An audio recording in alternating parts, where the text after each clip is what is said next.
Parmi eux, cet homme, Denis Diderot. Contrairement à Voltaire, Diderot ne fréquente pas l'élite aristocratique. Il est célèbre pour avoir supervisé la rédaction de l'Encyclopédie, le symbole de l'œuvre des Lumières.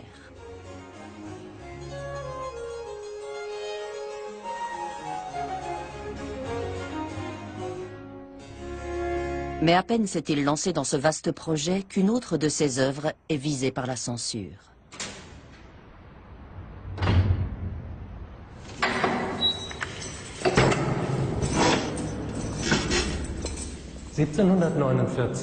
En 1749, Diderot a été emprisonné au château de Vincennes, peut-être dans cette cellule. Il avait osé écrire un livre dans lequel il affirmait que le savoir venait des sens, et non d'une révélation divine. Pour le roi, c'était une provocation qui justifiait son arrestation.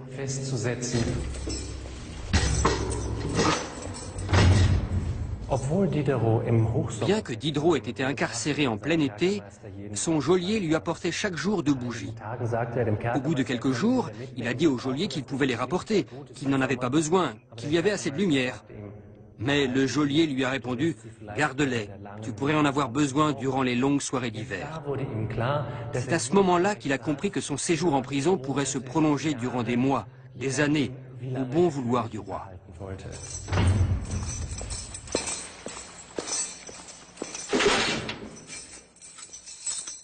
Mais son incarcération l'éloigne surtout de son grand projet, l'encyclopédie, qu'il venait juste de commencer.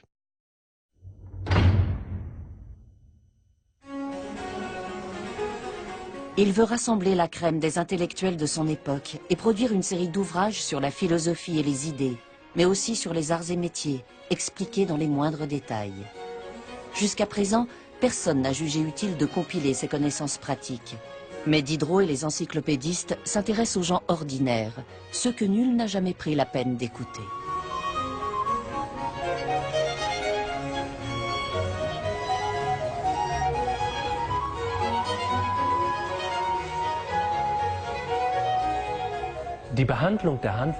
En s'intéressant aux activités manuelles, l'encyclopédie a donné ses lettres de noblesse aux artisans, à une époque où seuls les aristocrates jouissaient de considération.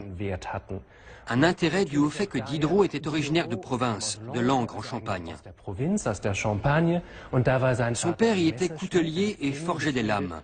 Il était très doué et voulait que son fils prenne la relève. Mais au bout d'une semaine, Diderot a compris qu'il n'était pas fait pour cela. Ce qui ne l'empêchait pas d'être fier de son père et de son métier, fier qu'il produise quelque chose de ses mains, soit tout le contraire du clergé et de l'aristocratie qui gouvernait la France.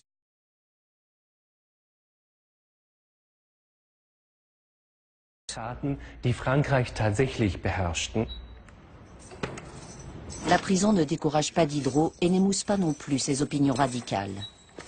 Mais il réalise que son projet va scandaliser les autorités, en particulier l'Église.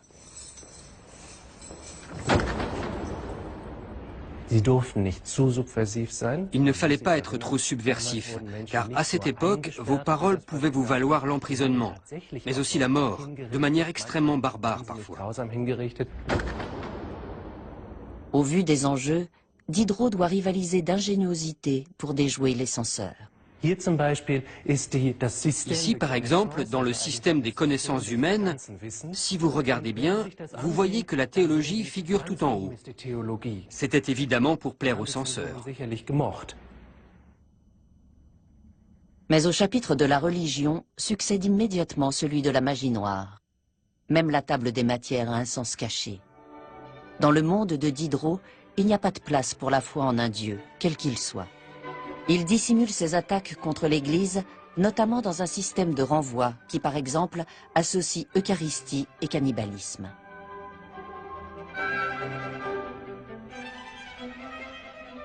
Son esprit et son audace lui attirent des inimitiés, mais aussi des amis, dont fait partie Madame de Pompadour, la maîtresse du roi.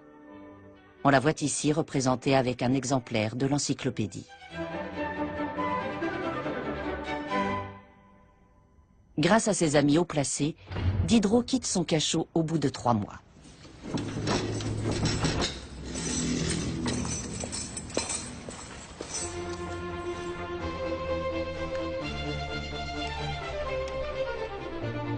Le roi et les censeurs considèrent désormais le grand projet de Diderot comme une activité potentiellement très rentable.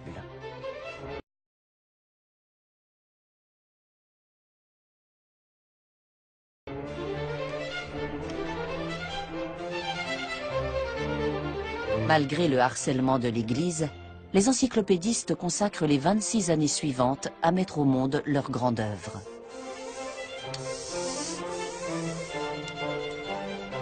« 20 millions de mots pour 28 volumes. Chaque caractère est placé à la main pour composer une phrase.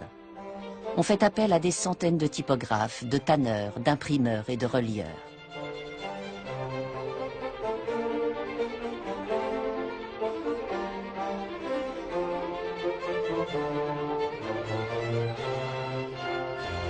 Diderot a payé le prix fort pour donner naissance à son encyclopédie. Il a fait 3 mois de prison, mais en 1751, il la tient enfin dans ses mains. Le premier volume connaît un succès foudroyant. Son incarcération et l'encyclopédie l'ont rendu célèbre, et c'est ce qu'il voulait. Il reçoit même une lettre de félicitations de la part de Voltaire, qui le surnomme le Socrate moderne.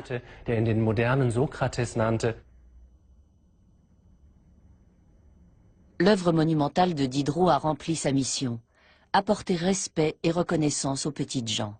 Mais la plupart n'auront jamais l'occasion de lire l'encyclopédie.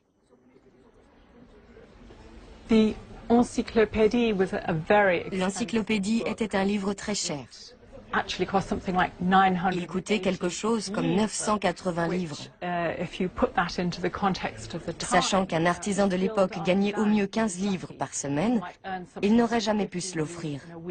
Les lecteurs étaient essentiellement issus de l'élite sociale. Et même pour ceux qui en ont les moyens, acheter un livre peut s'avérer risqué. Au XVIIIe siècle, la moitié des livres publiés en France étaient interdits et vendus sous le manteau.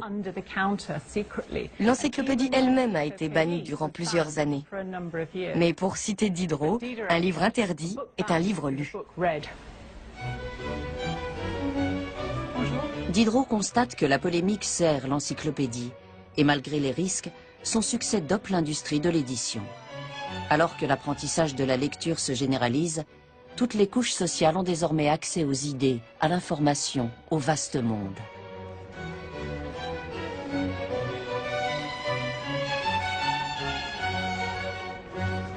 Diderot, qui voulait diffuser la connaissance partout dans le monde, est sur le point de voir son rêve exaucé.